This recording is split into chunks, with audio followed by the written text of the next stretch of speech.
As I said before, this was not known as AA at that time. This was known as the Oxford Group. And we had a lot of different little things we went through in the Oxford Group, forms and ceremonies that we don't have in AA today. But that was my beginning, and I went to Akron for 15 months. And I missed 2 meetings in all that time. I used to spend a lot of time on weekends with those people. Either I'd be down there or they'd be in Cleveland. After 15 months, we started our first group in Cleveland. And we had about a dozen fellows who were going to Cleveland. Some of them had wives. And we had quite a contingent that went down there every week. And there was difficulties coming up between the alcoholics and the Earth people, the Oxford Group people. There was frictions, and there were a lot of reasons why alcoholics had to be by themselves and break away from this.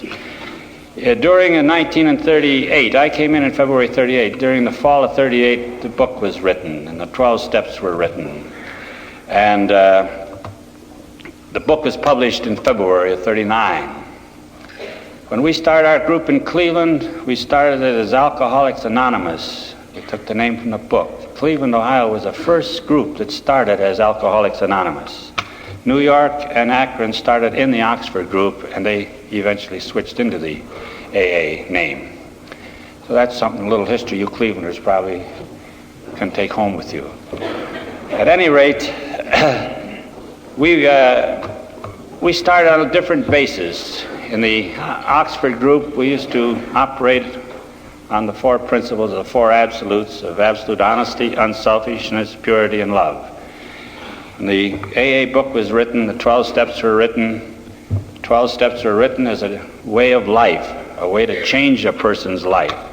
It was felt that the only way an alcoholic could recover was by a complete change of his life. You know, this thing of alcoholism, let's talk about it a moment. It's an old thing. Alcoholism is as old as history's recorded. We read about the exploits of alcoholics in the Bible. We read about it in ancient history. We read about it way back. Read about Noah. Even old Noah got potted. Remember that story?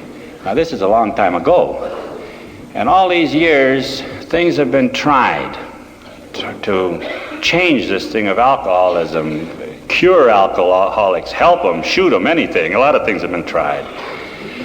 But nothing was ever successful until about the last 25 years or so. It's the last few years. Now, why is this? You know, alcoholism to me is, some people, they have some very peculiar notions about what it is. You hear people talk about it being a habit. It's not a habit. We could break any habit we have. We never could break alcoholism as a habit. Some people talk about alcoholism being a matter of a taste. Holy smokes, if you think this is a taste, if anyone got that notion, I wish they'd try some of this stuff I was drinking at the end. I paid 7 cents a pint for my booze, and I bought it in a wallpaper store.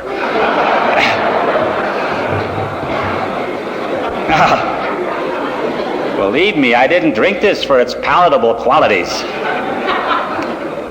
It's neither a habit nor is it a taste. If it were a habit or a taste, we wouldn't lose our families, our jobs, our friends, everything that's near and dear to us. Not by a long shot.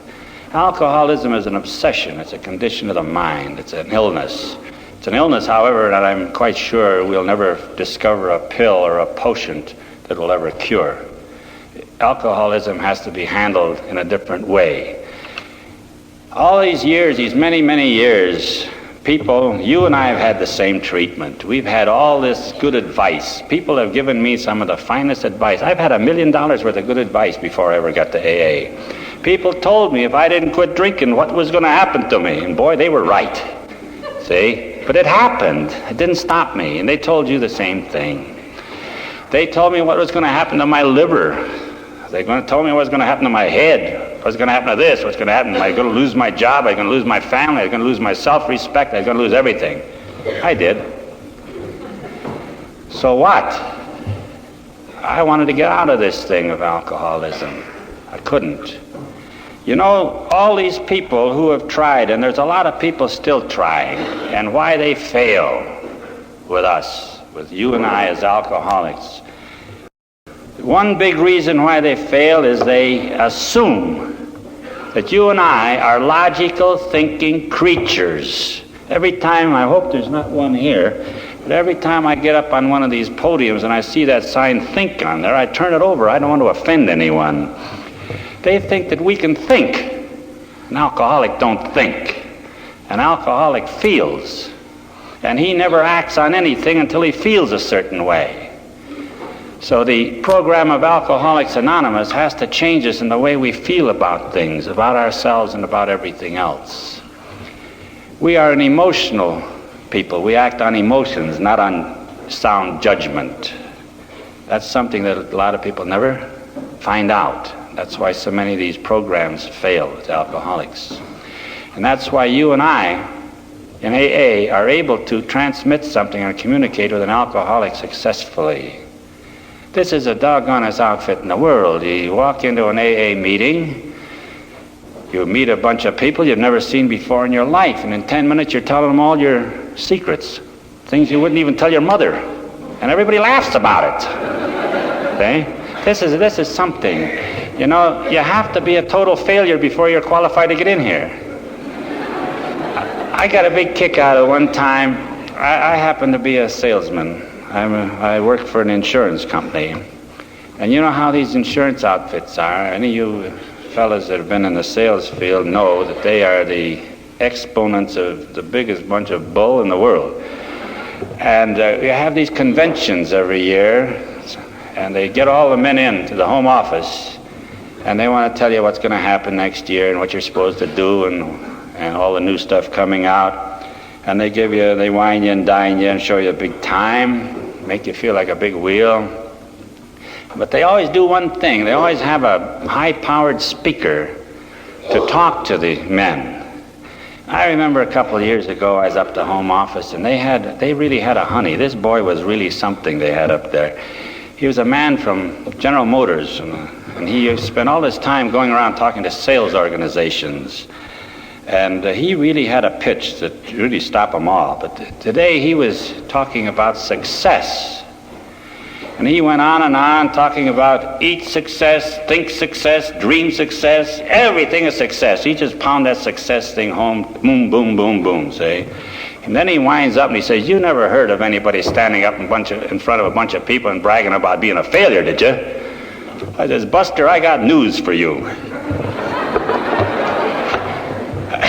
This is the one fellowship in the world where we do everything. If we do everything diametrically opposite of what we would in good business practice, we make a huge success.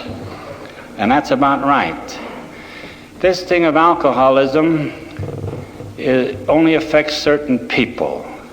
There's a lot of people who can never become one of us, no matter how hard they try.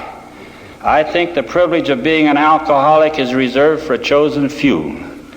I used to drink with a lot of jugheads who drank an awful lot of whiskey and booze and different kinds of things. They are not alcoholics. They can quit whenever they find some hobby that's more engaging. But not us. Not us. No siree. I know this because I have proven this. The alcoholic is a breed of cats all his own. And as I say, everybody can't make this league. This is a real exclusive league. And I get a big kick out of a lot of these birds that I've met around in AA. Some of these fellas who have drank themselves down to their last 2-second yacht or something like this. And other people I meet, well, take some people outside of AA. They belong to some fancy country club. They pay $5,000, $10,000 for a membership and probably cost them $2,000 or $5,000 a year to belong to it. And they think they really belong to something great, you know? And probably it is, you know. But did you ever stop to figure out what your entrance requirement is to get into this league? Anybody who get in here under $50,000 is sneaked in.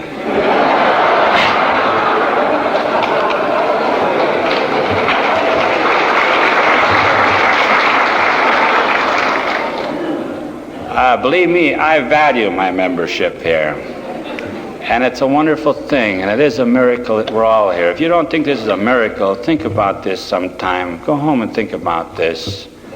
Of all these years that we've been drinking, and all these years that these alcoholics have been walking across the face of the earth for centuries, just a few thousand of us in the last few years have had this opportunity. And there's millions others who will probably never have this chance that'll follow us. But why did you and I get this chance? This is a miracle. It's something for us to think about. I think it'll give us place a new value on our membership here if we consider this seriously. We are the chosen people. They talk about the Jews being the chosen people. That's hogwash. We are the chosen people.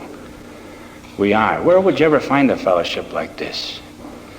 The outgiving and the outpouring of love that we find in here.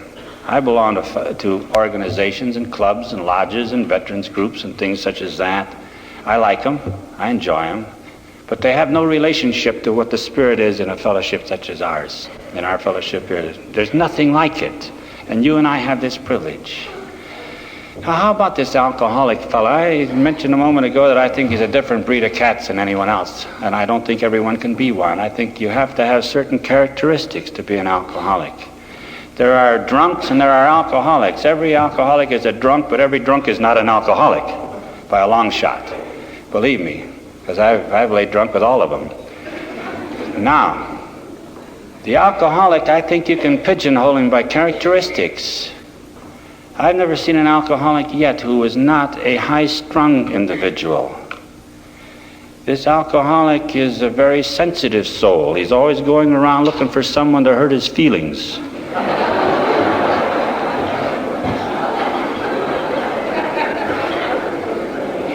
He's like a big kid. We feel, we cry. I see in this fellowship, I have never seen this happen in any lodge meetings I've been in or veterans meetings. They talk about some horrible things in veterans meetings sometimes about their poor old buddies. I never see a guy cry. How many guys have you seen cry in here? It's not unusual for a fellow to break all up in this fellowship, and a girl. We're sensitive people. We're like a bunch of kids. It's something different in here. The alcoholic is the biggest liar that ever wore shoes. He's a conniver and he's a thief. I would steal a red-hot stove. Anything. I used to bring home some of the oddest trinkets for which I would have no use whatsoever, but when I was picking them up, I thought perhaps sometime there may be some need for this. But I'd bring it along with me. Some of the doggonest things I used to collect of other people's. But the alcoholic is an extremist. He never does anything by halfway measures. It's whole hog or nothing with the rummy. He's an idealist also. You probably wouldn't think so sometimes, but he is. He is really an idealist. He's a great guy, and he wants to have fun. He's really a social creature, and he's been so lonesome, and so he's just been discarded by anyone, and he's been booted out, and he's rejected. He's lonely. I was never so lonely in my life as when I came to on that waterfront in New York with the realization that I had not one friend, there was not one person in the world who cared whether I lived or died. This is an awful feeling. I shall never forget it. Today, I have thousands of friends. It's wonderful. People make a fuss over us. They accept us. They love us. We do for one another. We don't expect too much of each other, but the love is here. I have never seen a fellowship like this. I don't like to hear AA spoken of as an organization. It's a fellowship. It's a fellowship of the redeemed. Now, since we know that alcoholism has been around a long time, we know something about who the alcoholic is, and the rummy. What do we do about it? All these things have been tried. We've been persuaded, we've been cussed, we've been discussed, we've been kissed, we've been kicked, we've been damned, we've been praised, we've been hired, we've been fired, we've been rehired and refired. Everything's happened to us. People have lectured us, people have thrown us out, people have taken us back in. Everything, we build things up and it all goes down again.